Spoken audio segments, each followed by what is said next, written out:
Méditons avec le pasteur Ertis. Méditons avec le pasteur Ertis, mardi, le 3 septembre 2019. Nombre 22, 41. C'est juste un verset. Et nous allons continuer notre méditation sur Nombre 23, 1 à 12. Nous prenons le dernier verset du chapitre 22, c'est-à-dire le verset 41, et nous continuons la méditation jusqu'à Nombre 23, 12.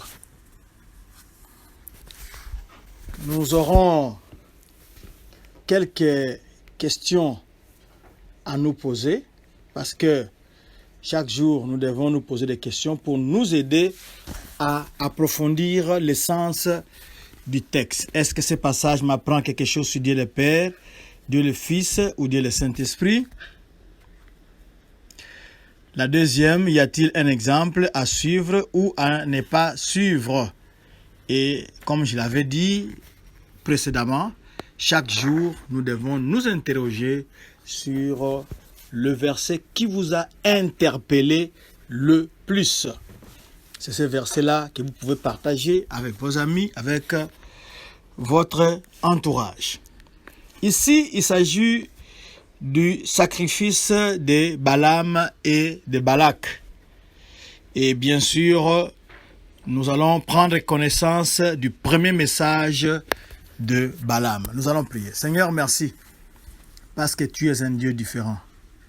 Merci parce que toi, tu es le Tout-Puissant, tu es vivant, tu es incomparable, tu es merveilleux, tu es Adonai, tu es Elohim, tu es El Shaddai, tu es El Elyon, tu es El Olam, tu es El Gibor. Sois béni, sois élevé, sois exalté à jamais.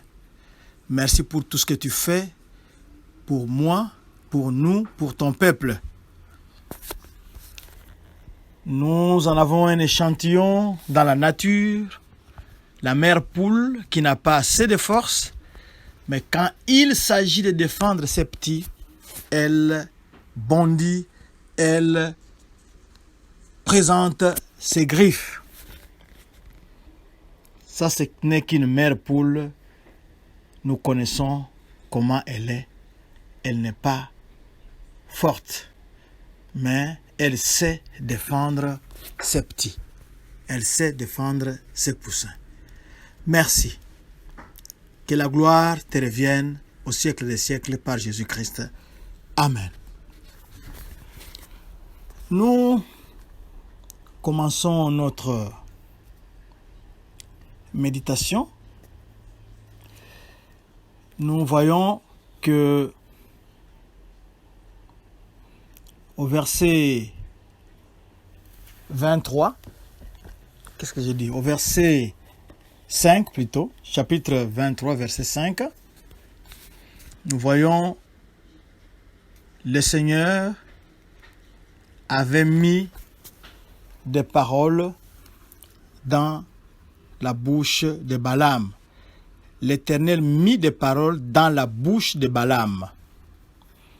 Même si Balaam n'était pas un vrai serviteur de Dieu, mais les paroles que Balaam a prononcées venaient réellement de Dieu et c'était une vraie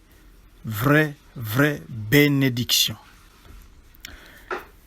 Au verset 7, nous sommes au verset 7. Le verset 7, Balaam prononça son oracle et dit: Balak m'a fait descendre d'Aram, le roi de Moab m'a fait descendre des montagnes de l'Orient.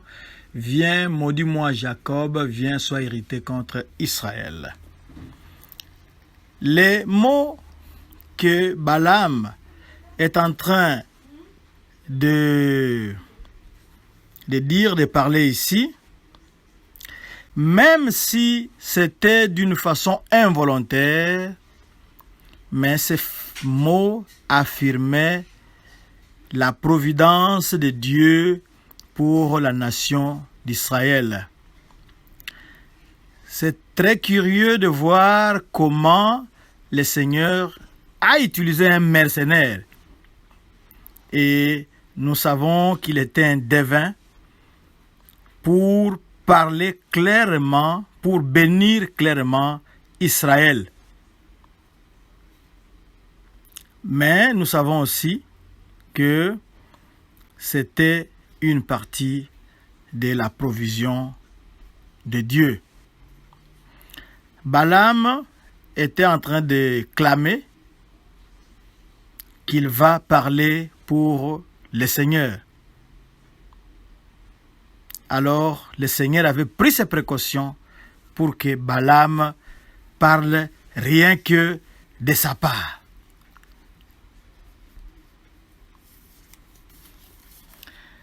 Nous continuons. Nous avons Balaam qui est en action ici.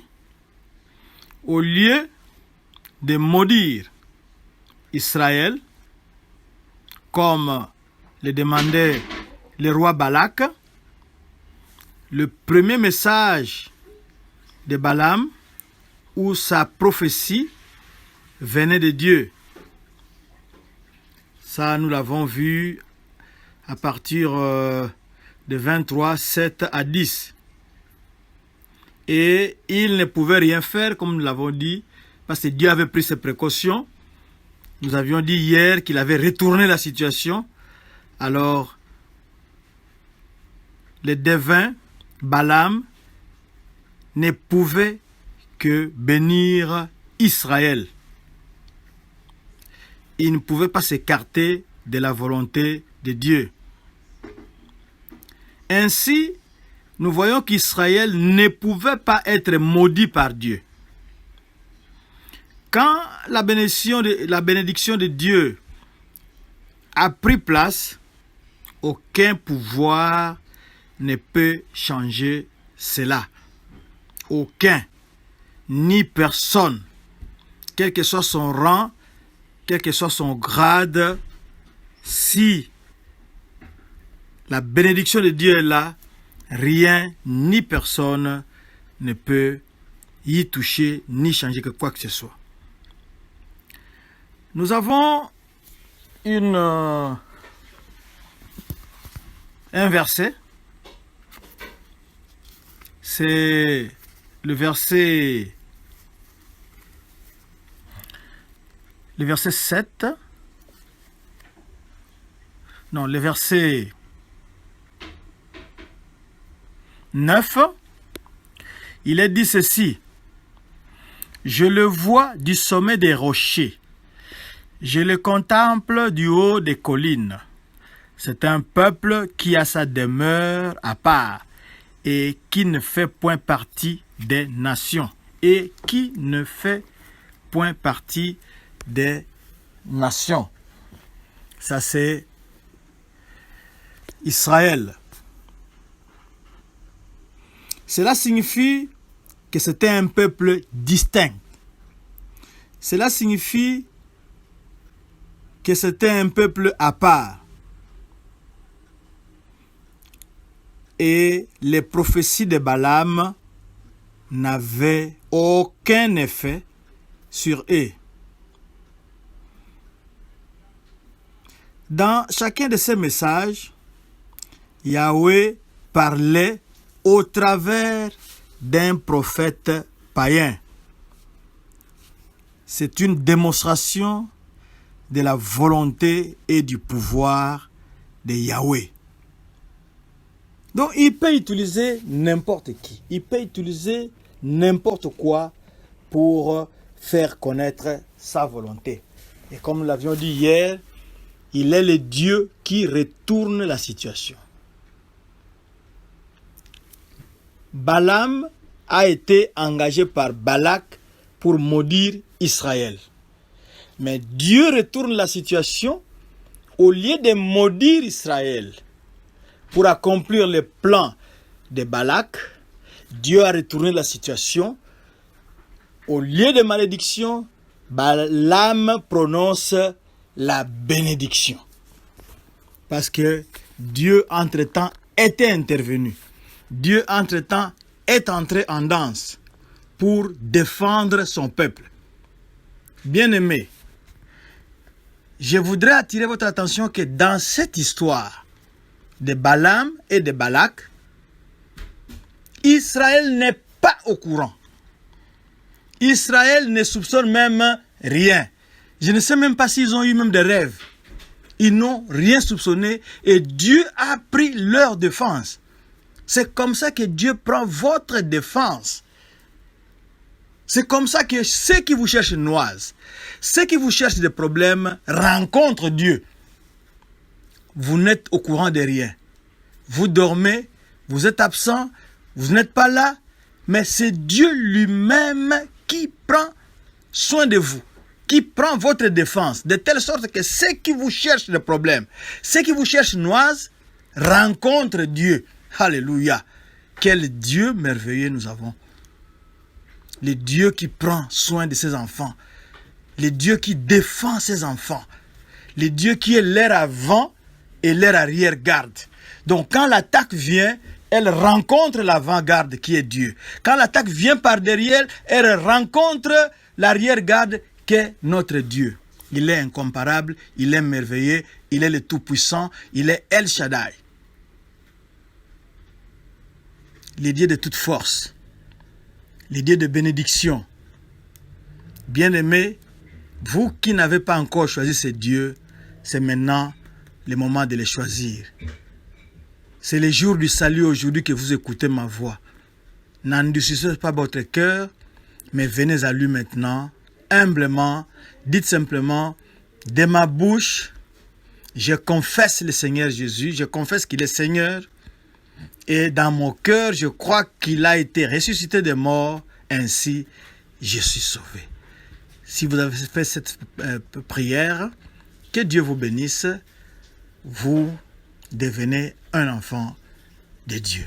Nous allons prier. Seigneur, il n'y a rien à dire, il n'y a rien à ajouter, nous bénissons simplement ton nom.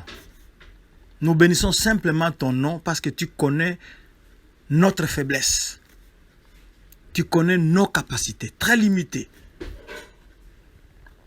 Nous avons vu ici qu'Israël n'est même pas au courant des enjeux qui se passent dans le monde des ténèbres, des enjeux qui se passent dans les lieux célestes, des enjeux qui se passent tout autour d'eux. Mais toi, le Dieu qui ne dort ni ne sommeille, tu veillais au grain. Tu prends la défense de ton peuple, qui est un peuple à part, qui est un peuple différent, qui ne se considère pas comme une nation et qui t'a choisi comme le Dieu, le seul, le vrai, le véritable. À toi la louange, à toi la gloire, à toi l'honneur au siècle des siècles, par Jésus-Christ. Amen. Nous avons un verset, c'est le verset de la semaine. Le verset de la semaine, nous avions dit que c'était Romains 13, 8. Romains 13, 8, nous allons le mémoriser toute la semaine. Romains 13, 8 dit ceci: ne devez rien à personne si ce n'est de vous aimer les uns les autres, car celui qui aime les autres a accompli la loi. Romains 13, 8. Mais pour aujourd'hui, le verset du jour, nous avons Nombre 23, verset 8. Comment maudirais-je celui que Dieu n'a point maudit? Comment serais-je irrité quand l'Éternel n'est point irrité? Pour retrouver cette méditation, tapez www.églisedoxadeo.com/sermon/blog. Vous y retrouverez beaucoup de ressources pour votre vie chrétienne. Que Dieu vous bénisse.